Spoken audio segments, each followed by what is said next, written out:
They took all of my crap. Hey, what's going on, guys? So today I am outside, which is a bit of a change in setting.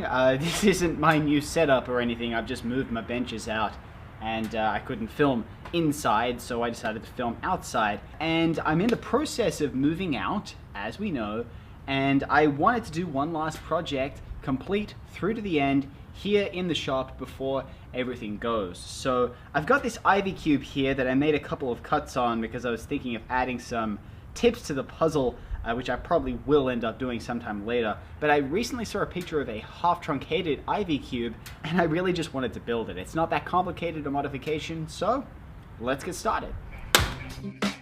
Alright, so for this project I wasn't going to be going into too much detail with what it is that I was doing. Half truncated mods are pretty straightforward, and I also didn't really have that much time to explain what it is that I was doing. So I didn't want to cut down on the central pieces because I wouldn't be exposing any of the mechanism and that wouldn't look very interesting. But I figured cutting down the intersection points would look a lot cooler, so I took the puzzle over to my bandsaw and I tilted the table to 35 degrees so that I could make the half truncated cube cuts.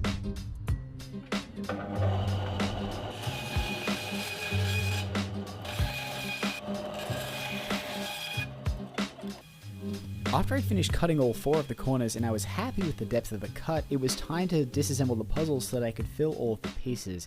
And surprisingly, it was difficult to disassemble the puzzle without the use of a screwdriver. Not the screwing. But I didn't loosen the screws, I just pried everything apart.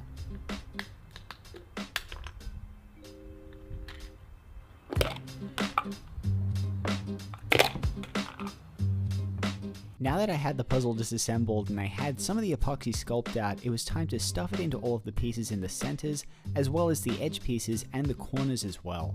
After all the pieces were cured, I reassembled the puzzle and then I took the puzzle over to my belt sander so I could sand all 4 of the faces down until they were more or less uniform. As I was sanding down, I realized that I wasn't going to sand down as far as I had initially intended, and so I had a couple more pieces to fill. I stuffed them with some epoxy sculpt, and after a quick cure time in the oven, it was time to disassemble the puzzle and round off all of the pieces.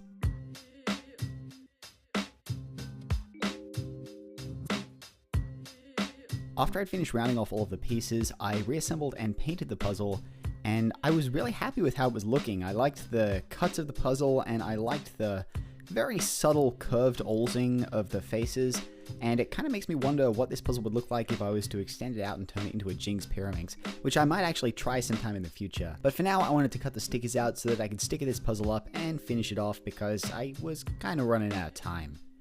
So I got some sticker material out and I cut out some large rectangles and I just placed them on the face and then cut around them to try and cut out each of the stickers. And here it is, the puzzle is complete, and I'm really happy with how it looks. I like the sticker scheme. I didn't obey the regular color scheme that I usually put on my half truncated cubes, but I didn't really care about that as I don't usually make that many half truncated mods. But anyways, I hope you guys liked this video and I hope you guys liked this puzzle. It was a pretty simple build and I'm happy with how it turned out. But anyways, thank you all for watching and I'll see you all next time.